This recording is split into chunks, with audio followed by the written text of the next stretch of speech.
Next, we are ready to rock and roll. First off, then I want to thank you all for being here this afternoon. We get the opportunity to learn a bit more about finances this afternoon. We're going into part two, which will be led by Mike. Well, you guys all know what I did. I won't give another introduction of him. Gentlemen, I believe very much in high performance. I believe in high performance in more than one avenue. I believe in high performance. We've got to produce great habits. We've got to produce a strong, resilient mindset. We've got to have our nutrition down pat. We've got to have our fitness down pat. We've got to know how to communicate. That's what we're part of being in this room. We also have to create a network because our networks are our net worth. All right. But we want to be able to flourish in the avenues, which are the four F bombs, our finance, fitness, farming, and faith. This is why we're taking this opportunity today to invest in this.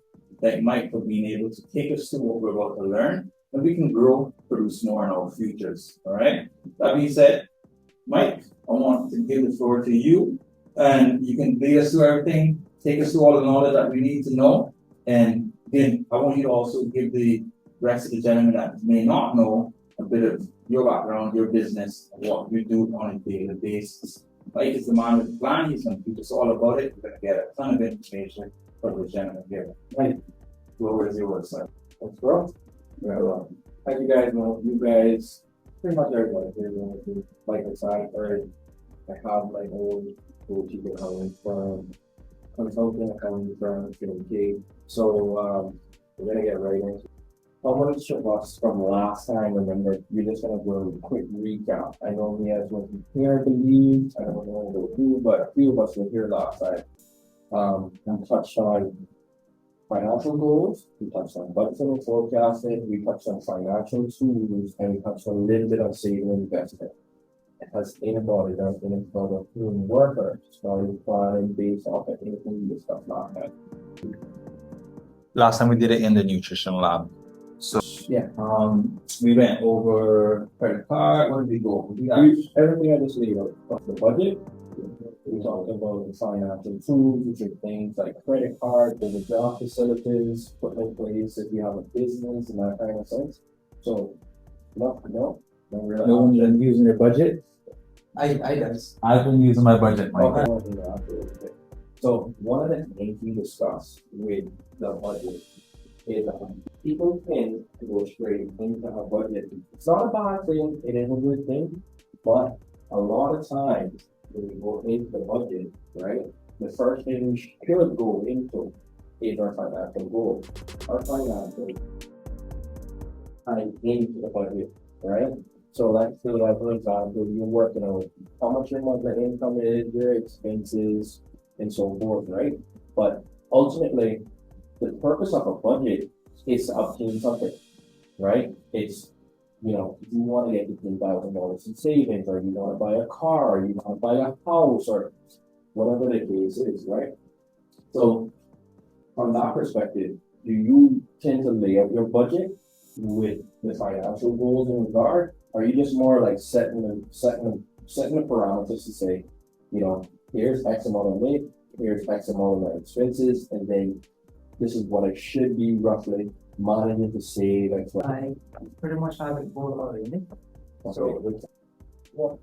Yeah, we just basically understand, basically figure out what my goal is at. For example, if I want to have savings, or if I want to have X, Y, and Z over the next 2 years, how can I start today?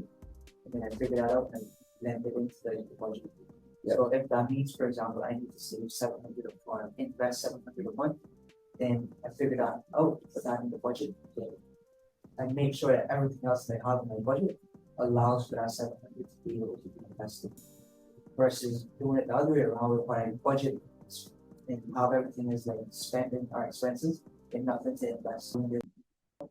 Yeah, we just basically understand, basically figure out what my goal is at. For example, if I want to have savings, or if I want to have X, Y, and Z over the next 2 years, how can I start today? And then I figure that out and then get into the budget. Yeah. So if that means, for example, I need to save 700 or invest 700 a month, then I figure that out, put that in the budget, and make sure that everything else that I have in my budget allows for that 700 to be able to be invested. Versus doing it the other way around, where I budget and have everything is like spending our expenses and nothing to invest. Therefore, I won't be able to get it. I will have any goals if I did that. I'll do that. Brilliant. Now, this is step one, right? Right? This is step one. The great thing about once, like you said, once you start setting up these targets and you start saying, you know what? I got my piece of land, I got a plan around that, I need to get an X amount of money to start building the house, right? That's when we go into phase two of this. That's called our forecasting. Because what we essentially shouldn't be really just setting up a budget every month, or every 2 months, or every 3 months, or even a year. The point of doing the budget with the goals is to forecast out 3, 5, maybe even 10 years down the road, right? Because we all are in different stages of our lives. Some are younger, some are a little more older, so some already have certain things that maybe the others like want.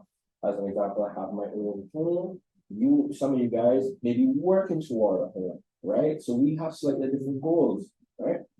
The point of the forecasting now is to set down. That's now going to be the foundation to say, how do I get to this? Is now how do I plan to get to X, right? So now you're taking your budget and you're expanding it over a 5-year period. So really and truly your goals, 5, 10-year period, whatever the case is, you're expanding your goals, not limiting yourself to think 1, 2 short term or medium term even. You're aiming for the long term, right? And that's where we're gonna just cap off right there. That's in terms of the recap of last time. We did also discuss things like financial tools. Not enough of us use things like credit cards as an example. You want to especially have a credit card, even though in the Cayman Islands we don't necessarily really have a credit score rating and stuff like that, like how it is in the United States, but we have credit history. And that helps building credit history with the banks here locally will also help the bank look at you from a customer perspective. Okay, well, it has a credit card, he roughly always thinks X amount, but he pays it off every month. What that tells the bank is that this is a good customer, he's gonna pay his bills on time, right? So if we give him now a mortgage, a car loan, whatever, etc., then it gives him more, he's looked at as a low risk customer, right? Right? So again, too, from the credit card perspective, we talked about it. What can go on there? We should be putting all our online transactions or dues and subscriptions for Netflix or Amazon, all those little things. And the point of that is you never want to type yourself, you never want to type anything for your debit card. You don't want to sign in orders or subscriptions or anything on the internet tied to that credit card. That credit card information, once it's out there on the internet, look, the way I always say it, it is the bank's money, right? You got 5,000 you're sitting in your checking and you're like, wow, $5,000 finally. Yeah. One mistake, one little hack or whatever the case is, draining your account, or you make a mistake, you accidentally do something and you run your card, boom, you hit $4,000 off your account, you can't get it back.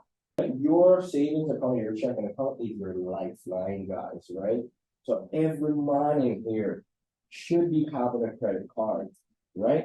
And then also from an emergency funds point of view, right? Any type of things like hotels or just emergencies that come up and all that, especially traveling. Like you book a hotel there, what they always ask for down a deposit, right? Do you want that? You're going now. You're gonna go to whatever it is, United States, and you ask for $500 deposit, but you went up there with $2,000 in cash for spending, right, on your debit card. You want a $500 to now hit your debit card? You see what I'm saying? No, you only really got $1,500 to spend until the bank releases it back to you after you finish your trip. So again, it's little simple little things like this, guys, right? Use the bank money, create that credit history, be smart, factor it all into your budget, right? And then move forward. Now, like I said, I just wanted to recap on this, right? I didn't want to go too heavy into it. More where I want to come to now is the long-term planning. I think it was last week earlier in the group, we discussed we put some ratios in there, right? So I believe these are certain ratios that I like to live by, okay, right? Has anybody taken a look at any of them? I looked at a few of them. You ever did, you started doing any calculations on the ratios? I haven't. Okay, right? So these ratios, sorry, but No, you these ratios are marked into the financial goals, right? But everything with the budget, with the forecasting, we're talking about Jose, is within really like a 5 year plan, those sort of things. These ratios are going to set us up and change our perspective for life, right? So the first one, right, is your emergency fund ratio. Anybody remember what that is? So the topic, the properties on ratio, Yeah. Simple. 6 times their expenses. 6 times your monthly expenses. So Diego, as an example, he says that he does a budget. So he sits down and does his budget. If Diego's budget each month is 2K in expenses, his rent and his groceries and everything and whatnot, what he is essentially doing, he needs to have in a separate account from his main checking account or his whichever account you got your debit card tied to. He needs to have a minimum 12K. Why is that? His emergencies are unexpected events pop up. Bigger than that. You lose your job. You lose your job, you lose your business slows down, your business goes, whatever the case is. A matter of fact, this is a tip more for the business owner side of it.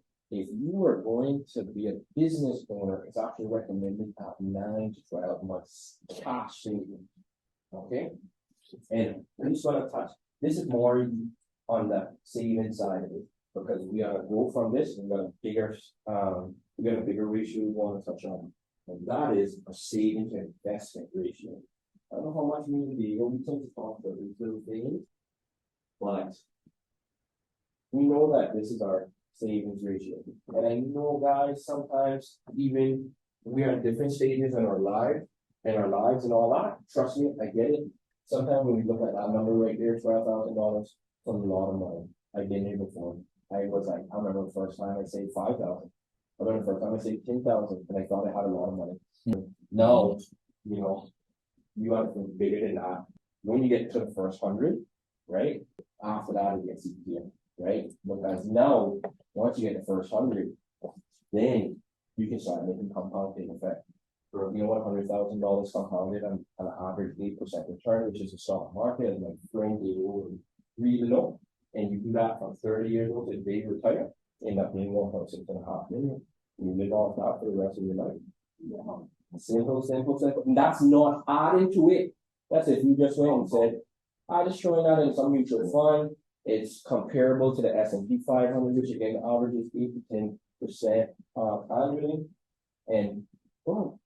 So, but here's the other side of it, right? We discussing this. So the real first goal you should get is you should be set up your emergency fund. Every money in here needs to be set up a portion to get that this 6 times expenses. This is not money. You shouldn't look at it as like, oh, I create a savings and all this. Like, this is literally your emergency fund. Every money here needs to sit down here and figure out what that is and start putting that money somewhere. When I used to first started doing it, I never had a credit union account as an example, right? But I had I had a CI savings and US savings. What I used to do is every time I would save and I budget, just like what we would do, I would say, okay, cool. At the end of it, I have $1,000. I put it in my US savings. Keep it separate away from my regular account that I was typically spending. And what's the percentage you should have on that? Like, in terms of how much, whether it's percentage. It's not necessarily a percentage. It's 6 times your expenses. So it's up to you to sit down and do this. You have to do this first. And then you can then say, okay, rent, this, factor in all your monthly expenses, times that by 6, and then you create your that is essentially the foundation to start your savings. So monthly expenses times Correct. for emergency. For emergency funds, right? And again, we want to start once we get here. Every month I say again, Jose, this is Jose's, it makes 2K in expenses. he finally gets to this, he says, let's say he does that in the next 6 months. Hmm?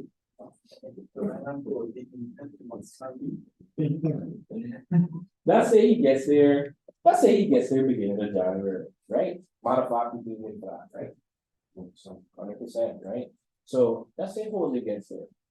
This is when Jose needs to start thinking now more about this. He has to think about how is he now? He's created his emergency fund, but he also set up his budget. I say he's also every month. I say he also saving 2,000. So he knows now next month and the month after that he keeps his budget. He getting 2,000. Does he need? He needs to consider. He needs to continue adding it to his savings. No, he doesn't. He needs to start considering where he's going to invest it. How is he going to invest it? Right? So, simple rule of thumb, right? So he's saying once you reach what, 10 to 12K, you should start thinking about it. I'm saying you are reaching for a million, so Wait a second. my monthly expenses could be $10,000 in it. So I need to have $60,000. Right. You feel me? Right? Every month, it comes down to your budget, doing your 6 times your operating expenses. Alright? The simple rule of thumb is once you get here, you want to start creating a balance of 25 to 75. Alright. So that's quick time. Let's do some math.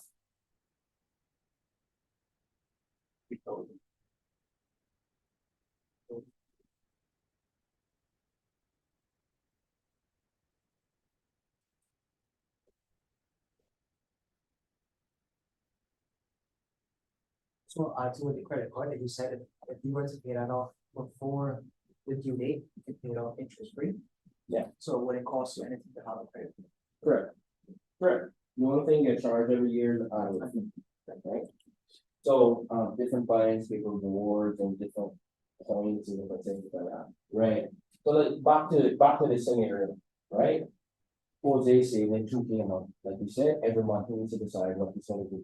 He has already 12K here, but technically he has nothing invested. So really, truly, he's 100% saving, 0 invested, right? So now when Jose starts balancing it off, it's Jose each month starts putting his 2K more toward investments. Now, not everybody in here is stock trader like the Eagle. Okay? And neither am I. Okay?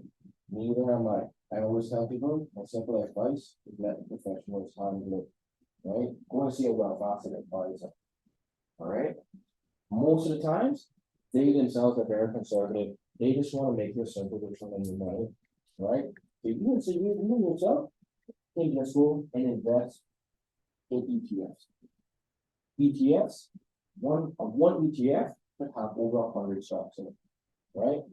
And these ETFs can be actively managed, right? So these are managed by some of the brilliant and the biggest financial experts in the world, right? So they're realizing they're putting themselves in certain positions, pulling out in certain positions when they see opportunities here and there. They're trying to make a return on your money while also being a little bit risk averse. So the point is, guys, when you're looking at all your options and what you're going to invest in, you've got so many. Real estate, the next one. Right? So there's many different ways, right? For me, right? I'm more on the real estate side. So right now I'm in 3 projects, right? So I got maybe $10,000 over here to flip a canal lot.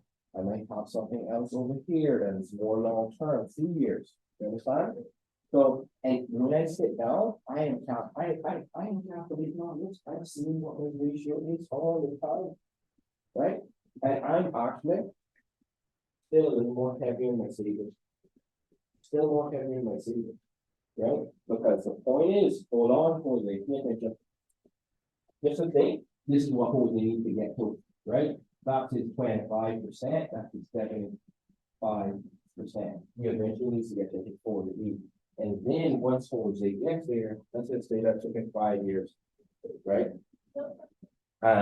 Once he gets there, let's say who is still saving 2K a month, and he's still got 2K in expenses. He needs to blend it down. So that 2K, he has to send 5% toward the savings, and he has to send 75% toward his investment. Investments is the one that's gonna compound and give him money back, right? Him just putting it here, in this 12K, 20 years old, increasing bonds. You get any more money, right? This too, in 20 years, if you go out 10% on average every year, that's how much? 200%. Compounded. Okay, So Mike, just to recap here, so your savings and investment, that initial 25% and that 75% is coming from which fund exactly? Your salary, your savings, what yeah, whichever What- way you get your, after expenses? after expenses. Okay, Like I said, so salary after expenses. salary, passive income, however we want, whatever surplus, right? You may have a rental property, but also get a salary from performance lab, right? So that rental property after the tenant, you pay a mortgage or whatever the case is, 1K, and but you also getting, 1K from your salary and savings, you gotta put them two combined, and then like I said, you try to balance it off, but you gotta go take this first, which is the emergency fund first. And by that time, though, like I said, Jose finally got 12K, he should be sitting down every month, not even thinking about his savings. Everything has to be going to his investment until he gets to this 75K ratio. Then after that, he needs to start blending how much goes into my savings, how much it goes into that. So eventually, they might get to 100K in savings, but he'll have 400K working for him and investing. He has to split it, right? And then what he also have to do is, because Jose gonna get big up in life, right? He gotta constantly evaluate his budget. He gotta constantly review over his emergency fund, his operating expenses. Let's say during the same time, Jose bought a house, right? Or he got a pitch, or he bought an apartment, got pitched on it, got to pay a couple of things on, he didn't have to pay. Jose now need to get 20K in emergency funds. So he needs to reevaluate and he needs to know priority, right? Back again, it is constant seesaw battle, guys. Alright? So since we talking about that, about buying houses and all that, the next one I want to discuss is the mortgage ratio. Right? How much of us want a house? Yes. And next company, we got it, bro, right? And then I don't mind finish your line. Right? Simple rule of thumb is when you're sitting down, Diego, I know you got a piece of lot. We talked about this before. So when Diego now is evaluate as an example, he getting ready to build out, right? He got evaluate in terms of what he should really manage in terms of how maybe Diego can go and build $1 million house. You understand? But he might be broke every month. So he gotta balance it off. He gotta try and figure it out, right? So it's simple, it's income. Your annual income times 2.5. Yeah? Everybody with me? All right, let's say another example, Diego and his wife. They want to make partner real soon at JTC, all the great things, right? He making big money. Let's say he's making 200, him and his wife combined together making 200K, right? 200K a year, 2.5, equal to 500K. So really and truly, this is what he should be looking at in terms of what, if he wants to create a good balance in terms of his debt and his expenses and still being able to save and invest and do all those things, this is where Diego should be kind of like looking at and living in. Now, this is a good market in the United States. This would probably be marked for 3 years ago. I've been trying to figure out the best way to look at this and figure this out. What average house now, meaning since it came out, is roughly $407,000 a year, right? To qualify for $430,000, average person not even that $100K. It's a different world now.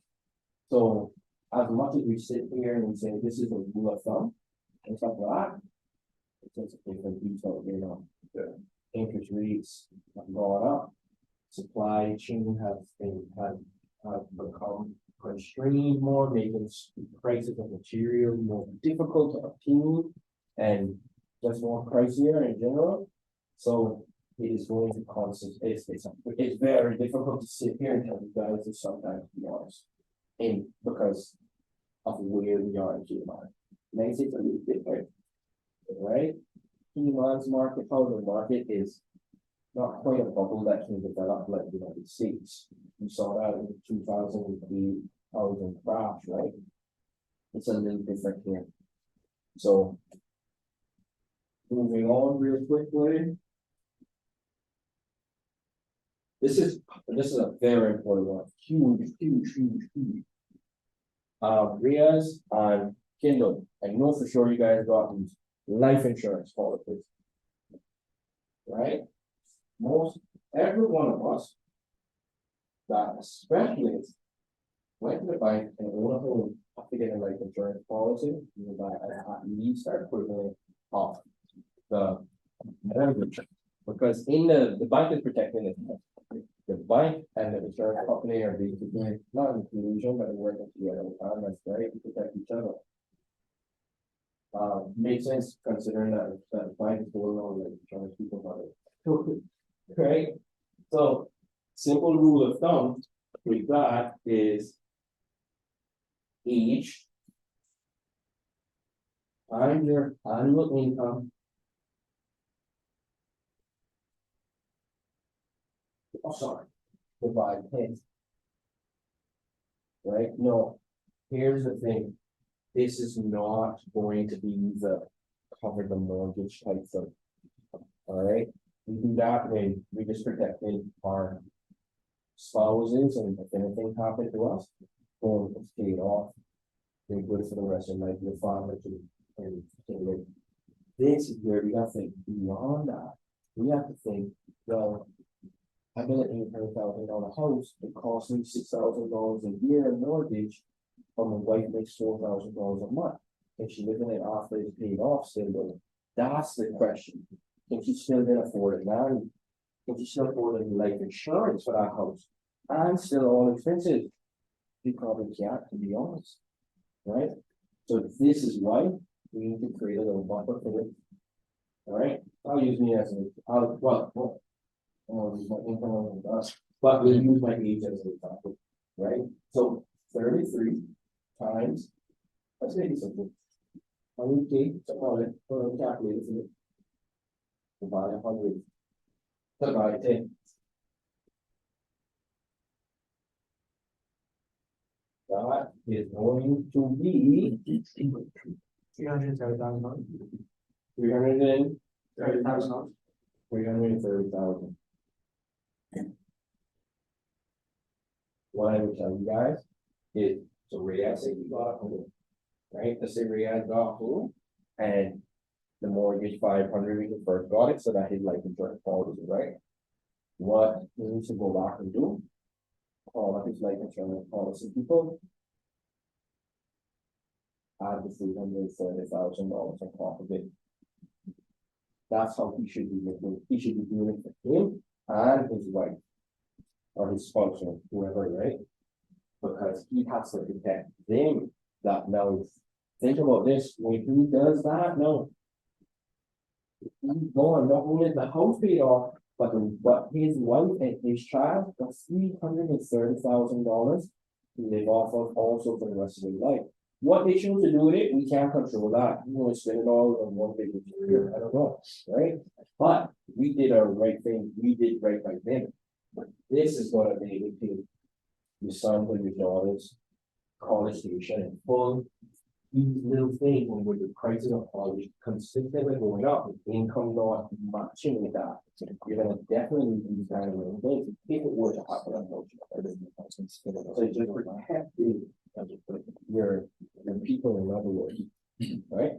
But that's what it says sometimes. You work more dead than alive. Yeah. Words. Yeah. Especially when it's like insurance. Yeah, yeah, 100%, man, and again, when I like, it hit me the other day, just like I tell you guys, where I was sitting down, and I'm like, I bake 3 times more than my wife, right? So, and that's not disrespectful, I read solid, right? But it hit me, and I said to myself, and I looked at my budget, and I said, if I take my income up, and I pull the mortgage out, how would I do it? What, she would still need quite a lot of the savings. She made her groceries might go down, maybe gas might go down, couple things. But when I did my budget, I thought, right? But how my wife is gonna live after that, in the house, not only paid off, can't even live in the house that paid off. That's crazy, right?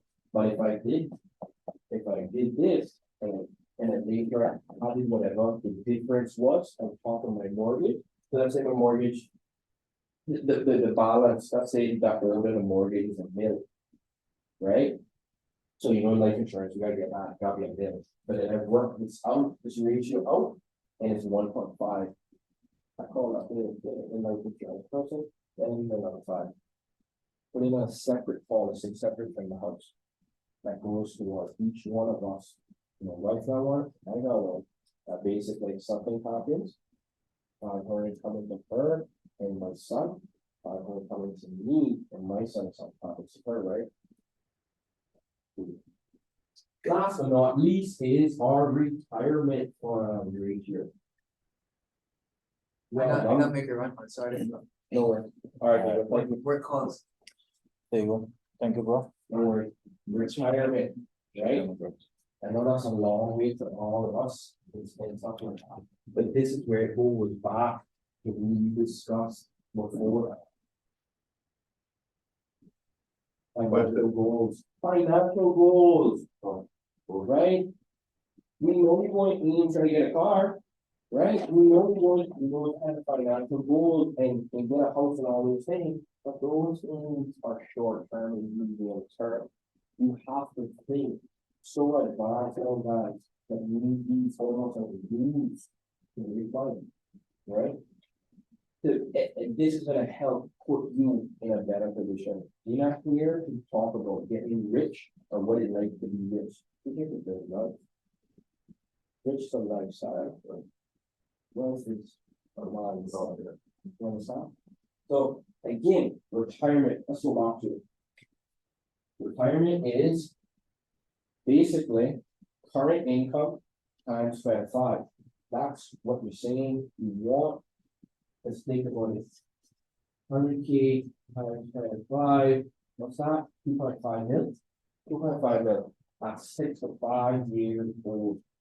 The reason why you want this, 2 main things, is that you want babies basically live as if you can spend $100,000 a year still, right? That's what you want. You want to live the rest of your life knowing you can spend $100,000. The odds that you're gonna live another 25 years, you're gonna slow down at some point, right? You're gonna slow down, but you will enjoy yourself. Not only that though, when you get older, something's gonna happen with us.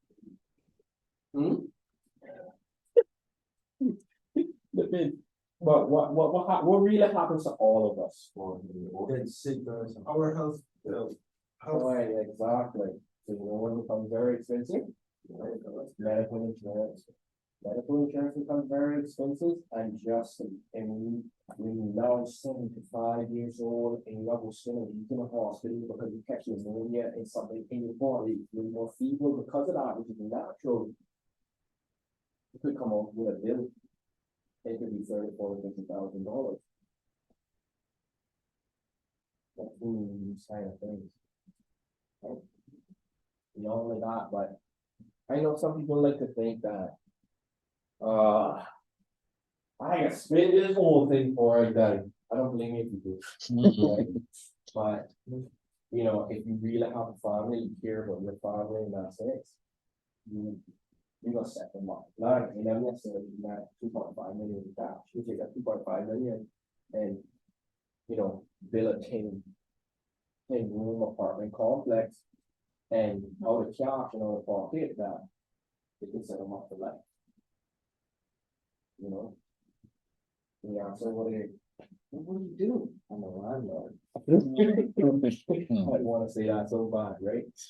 So that's where I just wanna get our head in the game, guys. Everything that we're discussing, from the mortgage, the life insurance, everything. Emergency fund, the savings is about. It's all a way, it's a help guide us with our financial goals.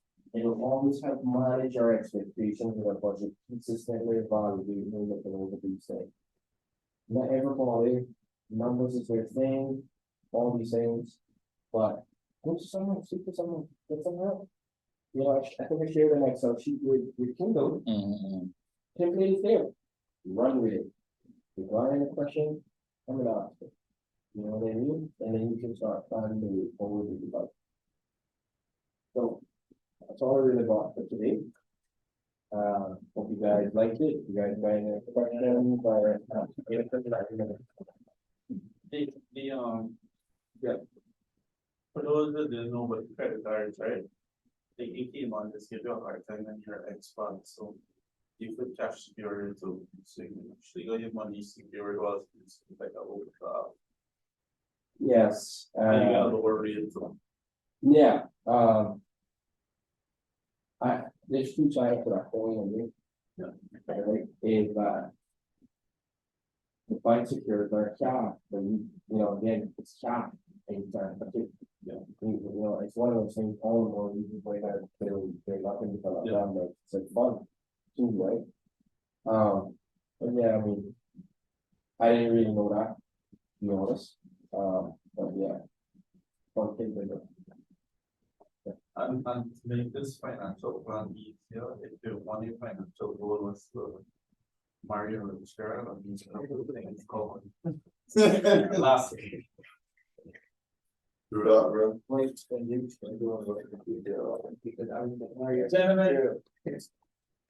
Gentlemen, thank you all for being here. First, again, I just want to give Mike a big clap again, just because he's been doing it. And it's greatly appreciated, and I do want to say to all of you, and I do want to ask you guys a question, because you've got to learn a little bit about finances, and you guys know my big belief is, before I bombs, finance, farmers, witness, and faith, you've got the opportunity to take in some knowledge. So I have a question for any one of you fellas. What one thing that you take away, what stood up to you the most? Budgeting,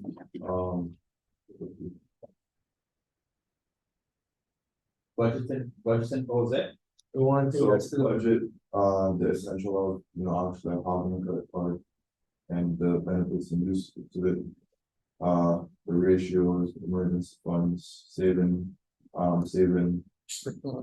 Saving the investment. Save the investment ratio. Ratios, yeah, how to calculate my monthly expenses for my emergency funds. My mortgage on the how to do the breakdown, how to calculate my life insurance. I guess it's fair to say, Jose, took a lot. Yeah, fair to say, took a lot. And what else, want to give one more of what they took away? life insurance, making sure that my family is all good. Making sure that farmers are good. I took away as being a part of the performance fund group, right?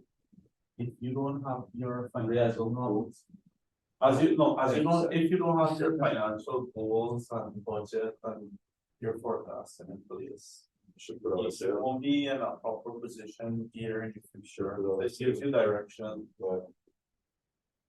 and where you wanna be forecasted to be, where you want to be successful, And can I add one other thing there is, a lot of guys up here might be single, but women tend to think and want someone that they can, you know, when they list, you know how women are, we say, Here, bro. we got two requirements in our list, she gotta be hot, and she gotta, you know, cook. Not, put it this way, not that much, but they have a laundry list, and a lot of that laundry list is for security reasons, say.